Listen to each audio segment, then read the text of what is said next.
नमस्कार, स्वागत है आपका ईटी नाउ स्वदेश पर। मेरा नाम है रक्षा रावत और आप देख रहे हैं हमारी खास पेशकश स्वदेश खबर। बुलेटिन की शुरुआत करते हैं टैरिफ पर ट्रंप के नए धमाके के साथ।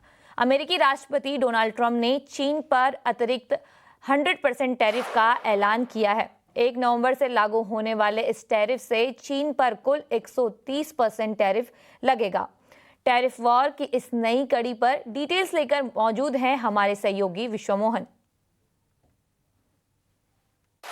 Global trade war, tariff war ये खत्म होने का नाम ही नहीं ले रहा है। ट्रंप ने अब एक नया बयान फिर से दे दिया है और फिर से नया टैरिफ चीन पर लगाने का ऐलान कर दिया है। ट्रंप ने चीन पर 100% अतिरिक्त टैरिफ लगाने का ऐलान किया है। अमेरिकी टैरिफ का ये फैसला 1 नवंबर 2025 से लागू हो जाएगा। चीन को जवाब देने के लिए टैरिफ बढ़ाने का यह फैसला ट्रंप की तरफ से किया गया है। तो चीन पर पहले से ही हम जानते हैं कि 30% का टैरिफ लगा हुआ है और 100% के अतिरिक्त टैरिफ के बाद ये कुल टैरिफ अब 130% हो जाएगा। तो ट्रेड वॉर की स्थिति और भी आगे जाकर खराब होने वाली है।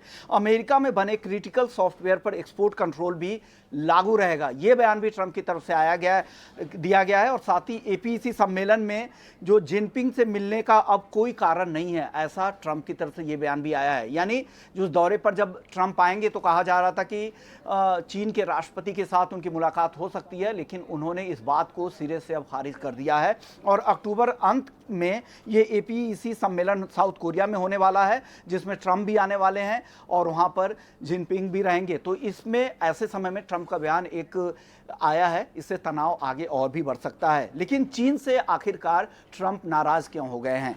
चीन ने रेयर अर्थ मिनरल्स के एक्सपोर्ट पर सख्त प्रतिबंध लगा दिया है। रेयर अर्थ मिनरल्स के कुछ उत्पादन का 80% अकेले चीन में होता है। ऐसे में चीन की वहाँ पर मोनोपोली है और यूएस की तरफ से लगातार कोशिश हो रही थी। यूएस नहीं, भारत ने भी चीन से रिक्वेस्ट की थी कि वो रेयर अर्थ मिनरल के एक्सपोर्ट पर कंट्रोल ना रखे, लेकिन जो हाल में जो उसके बयान आए हैं और रेयर अर्थ मिनरल पर जो कंट्रोल लगाए गए हैं, एक्सपोर्ट कंट्रोल लगाए गए हैं, उस वजह से ये दिक्कतें और भी ज़्यादा बढ़ी है। और उसके बाद ट्रंप ने 100% अतिरिक्त टैरिफ लगाने का ऐलान चीन पर कर दिया है।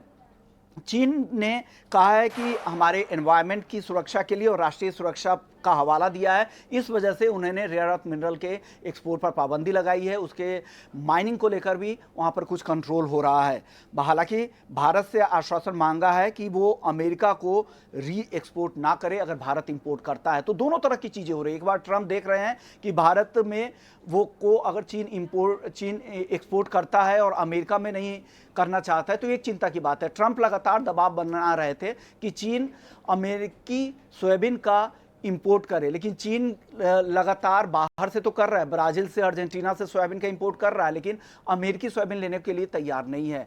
भारत में पहले ही दबाव है सोयाबीन इंपोर्ट करने का, लेकिन भारत का कहना है कि वो सबसे पहले अपने किसानों के हित का ध्यान रखेंगे, क्योंकि ऑलरेडी हम देख रहे हैं कि 10 से 15% नीचे सोयाबीन के दाम घरेलू बाजार में एमएसपी के नीचे चल रहे हैं। नए अराइवल सीजन भी शुरू हो रहे हैं सोयाबीन के, इस वजह से अमेरिकी सोयाबीन के खरीदार नहीं है, वहां पे बम्पर क्रॉप है, तो वहां के किसानों के लिए चिंता बढ़ने की बात है। और ऐसे में अब जब चीन पर टैरिफ लगाया गया है तो इसके बाद से ट्रेड वॉर आगे और भी बढ़ने की संभावनाएं हैं। कल हमने देखा था कि कल जब देर शाम ये फैसला ट्रंप की तरफ से आया तो अमेरिकी बाजार वहां पर काफी गिर गया। डाउ जोन्स में हमने देखा करीब 2% की गिरावट, नैस्डैक में 3.5% की गिरावट, S&P 500 में करीब 3% की गिरावट। तो एक बड़ी गिरावट कह सकते हैं। और S&P 500 में तो अप्रैल के बाद सबसे बड़ी गिरावट दिखी है।